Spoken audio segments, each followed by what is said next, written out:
един овчарски калпак. Какъв калпак би, Вълчо? Добре, овчарски хлива. Достатъчно. Защо не си научиш стихотворението? Дай бележника да ти пиша двойка. Не дай, госпожо, татко ще ме прибие. Ох, боли ме зъбчето, госпожо, много ме боли. Много ли те боли? Да извикаме заболекар. Госпожо, аз знам къде живее заболекар. Ще ида да го извикам, наблизо е. Побързай. Не искам да ме вадят зъбчето. Той ще отиде сам, госпожо, аз ще го заведа. Не е ли стано? Ти си лош приятел. Подсказваш му в час. Той при водата ще отиде. Госпожо, наистина ме боли зъбче, но аз без къса ще отида. Ето заболекаря, той идва към нас. Чичо заболека! Чичо заболека! Вълчо го боли зъб. Сега ще го впрегирам.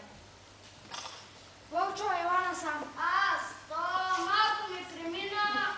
Вълчо, приближи се до заболекаря. Високожена дума, защити ме. Госпожо, него вече не го боли зъбче. Откъде знаеш, померзете ли плачете? Вълчо, ела насам. Не, вече не ме боли, се едно спраката отнесе болката. Аз ще разбера дали ти е минало. Отвори си устата. Не мога, виж, не мога. Аз и сега ще ги разтворя. Този ли те боли? Ага. Ето, зъбчето излезе много лесно. Искаш ли да си го видиш? Отиде ми зъбчето, хубавото ми зъбче. Защо беше болно? Трябваше да се извади. Я, чакай. Това е здраво зъбче. Какво направи? Грешка. Голяма грешка. Вълчо, отвори си устата. Не искам. Но болното зъбче е останало вътре. То трябваше да се извади. Аз нямам болно зъбче. Какво? Няма болно зъбче. Тогава ти ме излага, така ли? Да, излагах. Не си научих уроците и излагах.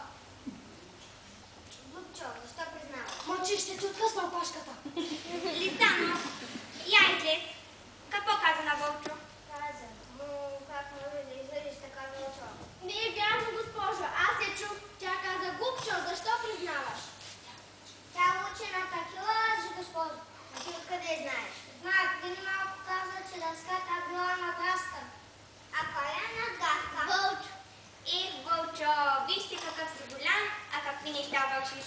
Мързелан си ти, мързелан и половина. Госпожо, аз няма вече. Не ти вярвам. Прощавай, обезпокоихме те на празно. То не е правилно да се вади здраво зъбче, но при лъжа може. Ето, Вълчо, вземи си зъбчето. Хубавото ти зъбче си замина на празно. Довиждане. Довиждане. Ей сега, Вълчо Лисано, какво да ви правя? Най-добре е да ви спъдя от училище. Идейте, госпожо, няма вече. И на тебе не вярвам, Лисано. И ти си ми една... Вълчо плаче, госпожо. Защо плачеш, Вълчо? Зъбчето ли те боли? Вижте, гледамки, дай аптечката. Не искам лекарство, искам да остана в горското училище и ще уча, ще видите. И аз ще уча. И? Няма да лъжа и няма да хитрувам. Деца, какво да правим с тях? Нека останат при нас и ако втори път се провинят, ще ги изпъдим. Добре, така да бъде. Седнете си по местата.